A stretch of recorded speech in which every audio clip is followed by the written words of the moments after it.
जो इम्पोर्टेंट है, जब ये जायज़ा मिशन आया भी था, एक तो काफ़ी एक सीक्रेसी इन्वॉल्व थी इस ट्रिप के हवाले से।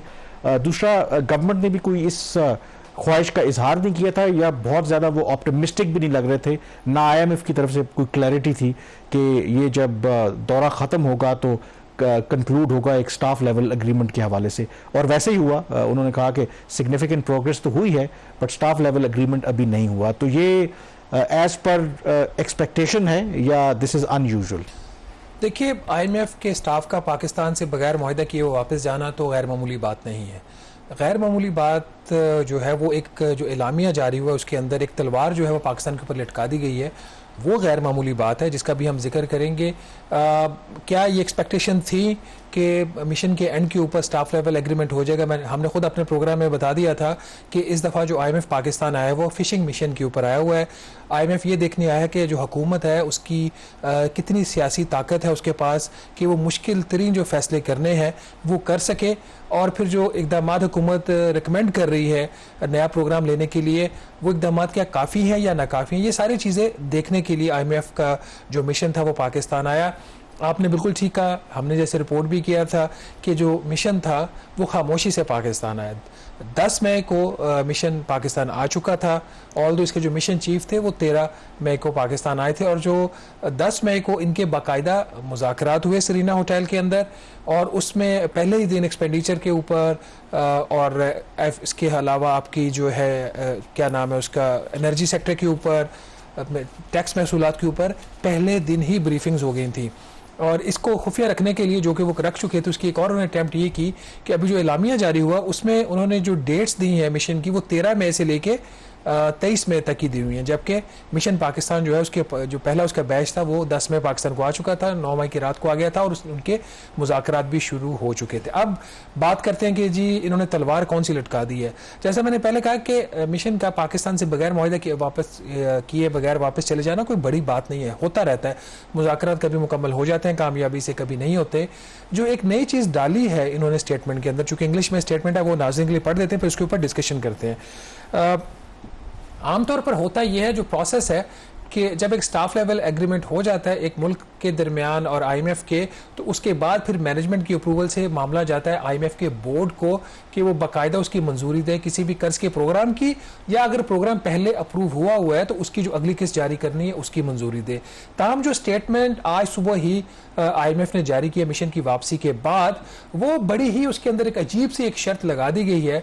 वो शर्त ये है कि अभी जो मिशन पाकिस्तान आया था ये अपनी इब्तदाई जायजा रिपोर्ट जो है ये आईएमएफ के बोर्ड को पेश करेगा, और आईएमएफ का बोर्ड फिर ये फैसला करेगा कि क्या पाकिस्तान के साथ आगे मुज़ाकरात करने और उसको नया प्रोग्राम देना है या नहीं देना। ये इंग्लिश में उनकी जो स्टेटमेंट है, एक लाइन है, मैं पढ़ देता हूं ताकि कोई कंफ्यूजन ना रहे कि based on the preliminary findings of this mission, staff will prepare a report that subject to the management approval will be presented to the IMF's executive board for discussion and decision। तो ये एक नई तलवार है जो पाकिस्तान के ऊपर लटक गई है, और हम सबको पता है कि जो सबसे बड़ा स्टेक होल्डर है आईएमएफ के बोर्ड के अंदर वो अमेरिका है। तो बोर्ड ये फैसला करेगा कि प्रोग्राम होना है चाहिए या नहीं होना चाहिए। पहले ये होता था कि कम से कम ये स्टेटमेंट भी इस तरीके से शायद नहीं आता था कि जब स्टाफ लेवल एग्रीमेंट हो जाता था मैनेजमेंट को एक दरखास्त की जाती थी, मैनेजमेंट को जब कर्जे की दरखास्त प्रोग्राम की दरखास्त की जाती थी, मैनेजमेंट एक टीम पाकिस्तान भेजती थी या किसी मुल्क में भेजेगी, वो टीम एग्रीमेंट करेगी स्टाफ लेवल एग्रीमेंट जो होता है वो subject to the board approval होता है। तो यहाँ पे स्टाफ लेवल एग्रीमेंट हुआ ही नहीं है, और आईएमएफ के मिशन चीफ नेथन पोर्टर ने जो स्टेटमेंट जारी की है वो ये कह रही है कि मिशन की जो इब्तदाई रिपोर्ट है ये बोर्ड के पास जाएगी, और बोर्ड फिर इसका कामरान ना सिर्फ उसको डिस्कस करेगा बल्कि अप्रूवल देगा। अच्छा, इसमें देखें एक जो चीज़ होती है, आईएमएफ के जो भी रुकन जो ममालिक हैं, क्या आईएमएफ यूनिलैटरली ये फैसला कर सकता है? क्योंकि हर मुल्क का कोटा होता है ना क्योंकि और ये बनाए IMF इसलिए गया था कि जब कोई इसका मेंबर मुल्क मुश्किल मुआशी सूरत हाल से दो चार और बैलेंस ऑफ पेमेंट का क्राइसिस हो तो वहाँ पर उनको हेल्प करे। और पाकिस्तान की खुद IMF की रिपोर्ट्स, बाकी जो रिपोर्ट्स हैं, सबको पता है कि पाकिस्तान को अभी भी एक नए IMF प्रोग्राम की ज़रूरत है, उसके बगैर गुजारा नहीं है। तो क्या IMF ये खुद फैसला कर सकता है? वो अलग बात है ना कि अगर जो मेंबर मुल्क है या किसी वजह से मुज़ाकरात कामयाब ना हो पाए, पाकिस्तान अगर इनकार कर दे जो वो प्रिस्क्रिप्शन बता रहे हैं, तो क्या इस स्टेज के ऊपर मैं ये जानना चाह रहा हूँ कि IMF ये खुद के बोर्ड हो सकता है कि मीटिंग करे, कहे नहीं जी कि हम पाकिस्तान को नया प्रोग्राम नहीं देंगे, क्या वो ऐसा कर सकता है? देखिए, एज अ मेंबर कंट्री ये पाकिस्तान का हक है कि वो IMF से प्रोग्राम के कर्ज की जो है वो दरख्वास्त करे। ये फिर उसके बाद जो शराइत होती हैं, अगर काबिल कबूल होंगी पाकिस्तान को तो पाकिस्तान वो प्रोग्राम कर लेगा, नहीं काबिल कबूल होंगी तो पाकिस्तान प्रोग्राम नहीं करेगा। लेकिन IMF इस चीज़ से इनकार नहीं कर सकता कि वो पाकिस्तान को प्रोग्राम नहीं देना चाहता। अब यहाँ पे उन्होंने जो बात की है कि हम जो इब्तदाई मिशन की जो रिपोर्ट है, इब्तदाई जायजा रिपोर्ट उन्होंने खुद लिखा है, इसके अंदर प्रिलिमिनरी रिपोर्ट फाइंडिंग्स जो है उनके, जो हमारी फाइंडिंग्स हैं, जो हमने इस जो उनका 14 दिन का विजिट है, जिसको वो 10 दिन का विजिट कह रहे हैं, उसके दौरान जो हमारी फाइंडिंग्स है वो फाइंडिंग्स हम बोर्ड के पास लेके जाएंगे। वो स्टाफ लेवल एग्रीमेंट बोर्ड के पास नहीं लेके जा रहे। जब स्टाफ लेवल एग्रीमेंट होता है उसकी जो हतमी मंजूरी है वो बोर्ड और उसके स्टेक होल्डर्स ने देनी है, जो भी उसके शेयर होल्डर्स हैं। वो प्रोटोकॉल तो क्लियर है, प्रोटोकॉल तो क्लियर है। यहाँ पे ये कह रहे हैं कि जो फाइंडिंग्स है ये पेश करेंगे। अब फाइंडिंग्स के अंदर क्या चीज़ है इस स्टेज के ऊपर तो हम नहीं कह सकते, लेकिन जिस किस्म की चीज़ें सामने आ रही हैं, जो एक खदशा भी था, अब मैं रिपोर्ट की बेस पे बात नहीं कर रहा, जो एक असेसमेंट दे रहा हूँ कि असेसमेंट ये है कि चूंकि ये तो कि इन्फॉर्मेशन थी ना कि पॉलिटिकल स्ट्रेंथ भी गवर्नमेंट की देखेंगे, और हम यहाँ पे नाज़रीन को ये भी बताते जाएं कि IMF की टीम जो पाकिस्तान आई थी, उन्होंने IMF जो अमेरिका के पाकिस्तान में सफ़ीर हैं डोनाल्ड ब्लूम, उनसे एक मुलाकात की, और मुलाकात वो गालबन जो उनकी रेजिडेंट रेप है पाकिस्तान में IMF की, उनके घर पर हुई थी। ठीक है, तो उन्होंने तो डेफिनेटली जो उनकी मुलाकात हुई अमेरिकन एम्बेसडर के साथ, तो अमेरिकन एम्बेसडर के साथ मुलाकात में उन्होंने balance of payments, current account deficit और बजट डेफिसिट तो डिस्कस नहीं किया होगा। तो उन्होंने, अब हमारे पास इन्फॉर्मेशन या असेसमेंट दे रहे हैं कि इस तरह की जो मीटिंग होगी तो उन्होंने एम्बेसडर से पॉलिटिकल असेसमेंट ली होगी कि आपकी पॉलिटिकल असेसमेंट क्या है पाकिस्तान के बारे में। तो वो जो पॉलिटिकल असेसमेंट होगी उसको उन्होंने फीड इन किया होगा अपनी इन्फॉर्मेशन अपनी रिपोर्ट में, वो ले जाएंगे बोर्ड के पास कि ये पाकिस्तान की सूरत हाल है। और उसमें अगेन आई थिंक ये चीज़ रिफ्लेक्ट कर रही है कि जो अमेरिका का कितना एक की रोल है, जो IMF जो भी कर्जा अप्रूव करती है या नहीं करेगी। और अदरवाइज आई थिंक जो अमरीकी सफ़ीर की आपने बात की है, अगर आप पाकिस्तान के सियासी हालात की बात करें तो ओवरऑल कहा यह जाता है कि जो पाकिस्तान और अमेरिका के दरमियान जो इंगेजमेंट है या अभी भी हो रही है, दो के अमेरिका के उतने इंटरेस्ट नहीं है, तो उसमें जो मौजूदा अमरीकी सफ़ीर उनका बड़ा मरकज़ी किरदार है। और अदरवाइज़ भी जब हमारा स्टैंड बाय अरेंजमेंट एग्रीमेंट हुआ था, उस वक्त भी अगर आप देखें तो US सेक्रेटरी ऑफ स्टेट ने बाकायदा तौर पर, वरना होता नहीं है, उन्होंने ट्वीट किया था। और अभी भी जब ये नई गवर्नमेंट आई तो मुसलसल स्टेट डिपार्टमेंट ये कह रहा है कि हम पाकिस्तान की जो इकोनॉमिक रिवाइवल है, IMF और सारा वो सपोर्ट करते रहेंगे। तो इसमें आई थिंक अमेरिका का अपेरेंटली अभी भी ख्वाहिश तो है कि वो इस गवर्नमेंट को और पाकिस्तान को वो सपोर्ट करें। बट आई डोंट नो कि बाकी चीज़ें, क्योंकि आपको पता है कि आगे चल के बात भी करेंगे चीन के साथ जो हमारे मामलात हैं, तो कहीं ना कहीं तो अमेरिका भी एज ए लेवरेज के तौर पर इन मुज़ाकरात को पाकिस्तान के हवाले से इस्तेमाल कर रहा होगा। देखिए, मैंने पिछले दिनों किसी प्रोग्राम में ये बात की थी कि इस दफ़ा जो रवैया था IMF का, वो एक वायसराय का रवैया था। उनकी जो कंडीशंस थी, उनकी डिक्टेशंस एक डिफरेंट तरह की थी। अब सिर्फ अमेरिका ही एक शेयर होल्डर नहीं है IMF के अंदर, वहाँ पे और भी शेयर होल्डर्स हैं, और जो 2-3 बड़े शेयर होल्डर्स हैं उसमें जापान है, उसमें चीन भी है, उसमें यूरोपीय यूनियन भी है। तो सारी डिक्टेशन सिर्फ अमेरिका ही क्यों दे रहा है? तो इसमें एक चीज़ बड़ी वाज़ेह हो जाती है, या सारा क्रेडिट अमेरिका ही क्यों ले रहा है? तो ये चीज़ वाज़ेह हो जाती है ना कि वो एक पॉलिटिकल टूल के तौर पर IMF को इस्तेमाल कर रहे हैं। अब जो इनकी स्टेटमेंट आई उसमें उन्होंने बड़ा वाज़ेह कर दिया कि पाकिस्तान को क्या करना है। अब हर लफ्ज़ के पीछे एक पूरी कहानी है। स्टेटमेंट है तो छोटी, बट हर लफ्ज़ के पीछे एक पूरी कहानी है।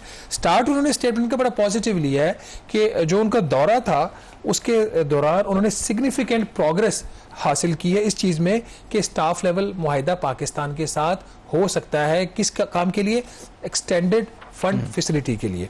तो ये उन्होंने एक जायजा लिया है। तो यहाँ पे एक चीज़ तो क्लियर हो गई कि एक्सटेंडेड फंड फैसिलिटी ही प्रोग्राम वो देना चाह रहे हैं। उसके अब ड्यूरेशन क्या है, हो भी सकता है या नहीं हो सकता, वो बात की बात है। लेकिन एक चीज़ यहाँ पर उन्होंने जो पॉजिटिवली एक्नॉलेज की कि हाँ हमने इसमें अच्छी खासी एक पेशरफ्त की है मुज़ाकरात में, लेकिन हतमी मुआहिदा नहीं हुआ, हतमी मुआहिदा किए बगैर वापस चले गए।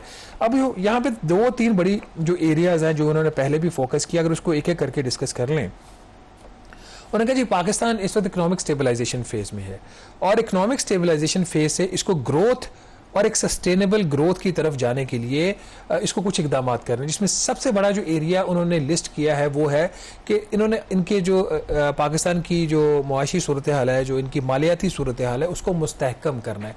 अब मुस्तहकम करने के अंदर सारी कहानी है, जिसमें जो सबसे पहले वो चीज़ कह रहे हैं, वो ये कह रहे हैं कि आप पाकिस्तान जो है वो जो उसके डोमेस्टिक उसके रेवेन्यू है वो मोबिलाइज करे और एक फेयर एक ट्रीटमेंट टैक्सेशन का होना चाहिए। ठीक है, तो जो बड़ा फोकस आ गया है, जो टॉप के ऊपर उन्होंने अपनी आइटम रख दी है, वो उन्होंने टैक्स महसूलात को रख दिया। अब मैं अब आप जराए से बात कर रहा हूँ, जो हमारे जराए के मुताबिक IMF ये कह रहा है कि जितनी भी पाकिस्तान ने टैक्सों में छूट दी हुई है, ठीक है, सवाए चंद एक इंतहाई अहम जो कुछ अशिया हैं खाने पीने की, तमाम किस्म की जो टैक्सों की छूट है वो वापस ले ली जाए। और इसके साथ ही एक और खबर जो हम ज़राए से नाज़रीन को दे रहे हैं इस वक्त, कि आज वज़ीर-ए-आज़म पाकिस्तान को एक ब्रीफिंग दी गई कि IMF ने ये मुतालबात किए हैं, और मेरी इन्फॉर्मेशन के मुताबिक प्राइम मिनिस्टर ने आज जो मीटिंग हुई थी उसमें उन्होंने गो अहेड उस तरीके से नहीं दिया, कंप्लीट इनको गो अहेड नहीं दिया। उनका जी ठीक है, इन चीज़ों को देख लेते हैं, आप इसके ऊपर अपना भी एक व्यू पॉइंट दें, उसके ऊपर फर्दर डिस्कशन होगी। दूसरी चीज़ इसके अंदर वो जो बात कर रहे हैं कि ठीक है ये तो आपने कर दिया महसूलात के हवाले से, अब कामरान ये कोई छोटी चीज़ नहीं है कि आप तमाम टैक्सों की छूट वापस ले, ऐसे वक्त में जब मुल्क के अंदर पहले ही महंगाई है, आप पहले इतना बोझ आवाम के ऊपर डालने जा रहे हो। जो 1300 अरब रुपए या 1000 अरब से लेकर 1300 अरब रुपए की बात हो रही, जो इजाफी टैक्सेस लगने हैं उसका आधा हिस्सा सैलरीड क्लास है। तो क्या इस वक्त इन हालात में जब PTI एक इंप्रेशन आ रहा है कि PTI फिर मजबूत हो रही है और जो इत्तेहादी जो जमातों की हुकूमत है वो रिलेटिवली शेकन हो रही है, रिलेटिव टर्म्स में हम बात कर रहे हैं, अगर एक अपोजिशन गेन करती है तो गवर्नमेंट उससे थोड़ा बहुत लूज करेगी, अगर अभी ऑल दो इसके बड़े इब्तदाई महीने चल रहे हैं। दूसरी चीज़ उन्होंने इसको कहा कि जो एनर्जी सेक्टर है, तवानाई का शोबा है, उसकी वायबिलिटी हमने सिक्योर करनी है। अब वायबिलिटी का यहाँ पे क्या मतलब है, बड़ा सादा सा लफ्ज़ है ये। तो वायबिलिटी का मतलब ये है कि आपको कीमतों को बढ़ाना पड़ेगा अगर ज़रूरत है, जिसमें हम पहले ही बता चुके हैं कि 3 किस्म के झटके लगेंगे जुलाई में। सालाना बुनियादों पर जो बिजली की कीमत में इजाफा होगा, सहमाही बुनियादों पर, और फिर माहाना बुनियादों के ऊपर। और जो इसके अंदर एक और जुमला जो उन्होंने डाला है कि ये आपने वायबिलिटी कैसे अचीव करनी, यहाँ पर फिर सियासत आती है, including reforms to reduce the high cost of energy. तो अच्छी बात है ना, अब सियासत इसमें कैसे आ गई। हमने अपने पिछले प्रोग्राम में बताया था, या मैंने अपनी खबर में लिखा था एक्सप्रेस ट्रिब्यून में, कि जो IMF के मिशन चीफ नेथन पोर्टर हैं, उन्होंने ये बोला है कि जो आपकी बिजली कीमतों में कमी का एक तरीका ये है कि जो फिक्स्ड आइडल कैपेसिटी पेमेंट्स कर रहे हैं पावर प्लांट्स को, उसको आप देखें, उसको कम करें। और आइडल कैपेसिटी पेमेंट्स इस वक्त जो सबसे बड़ा झगड़ा किस चीज़ के ऊपर है, चीन के साथ जो हमारे मुआहदे हैं। तो यहाँ पे वो कह रहे हैं कि आप चीन की विदाउट राइटिंग इन इट, तो यहाँ पे वो ये कह रहे हैं कि चीन के साथ आप जो अपना इस तरीके के जो एग्रीमेंट है उसको रीओपन करें। और आई थिंक इसमें तो पाकिस्तान के अंदर भी जो इंडिपेंडेंट एक्सपर्ट्स हैं उनका भी तो खैर ये व्यू पाया जाता है कि ये जो एनर्जी और ख़ास करके जो चाइना के साथ हमने मंसूबे साइन किए थे और आइडल कैपेसिटी वाला ये जो मामले सारे इतने कॉम्प्लिकेटेड है, इसका कोई हल तो निकालना पड़ेगा ना। इसके बारे में तो है, ऐसा नहीं है कि आप चाइना के इंटरेस्ट को अंडरमाइन करें, लेकिन but at the same time अगर ये आइडल कैपेसिटी इसी तरह से बढ़ती रहती है तो फिर पाकिस्तान के लिए भी एक्चुअली मतलब वो आई थिंक फवाद साहब ने कहा था कि ये जो एनर्जी का सेक्टर है ये ऐसा एक ब्लैक होल है कि ये ना सिर्फ पाकिस्तान की मईशत को बल्कि पूरे पाकिस्तान को डुबो सकता है। और चलो अगर क्रिटिकल एरिया बात कर लेते हैं, आपने अच्छा पॉइंट रेज किया। अब अगले माली साल में जो आइडल कैपेसिटी पेमेंट है, जो आज तमाम अखबारों में खबर छपी हो, 2800 अरब रुपए का इसका एक एस्टिमेट आया। इस साल का था कोई मेरा ख्याल 2100 अरब रुपए का, तो अब 2800 अरब रुपए का एस्टिमेट आया अगले साल का। 2800 अरब रुपए का मतलब 2800 अरब रुपए लोगों को ये बताएं कि वो बिजली जो प्रोड्यूस नहीं हो रही, जो इस्तेमाल नहीं हो रही, हमने बिजली बनाने वाले जो कारखाने हैं उनको 2800 अरब रुपए देना है, और ये तकरीबन फी यूनिट बनता है 20 रुपए फी यूनिट। तो जो खुद अभी हुकूमत ने चीन के साथ जो एनर्जी के मुज़ाकरात हैं, सॉरी एनर्जी के मुआहदे को रीओपन करने के लिए, रीनिगोशिएट करने के लिए जो प्रपोजल तैयार किया, जो मैंने खुद देखा और मैंने रिपोर्ट किया है, उसमें जो मैक्सिमम इंपैक्ट है चाइना का आ रहा है वो तो 3 रुपए फी यूनिट आ रहा है, तो बाकी 17 रुपए किधर जा रहे हैं।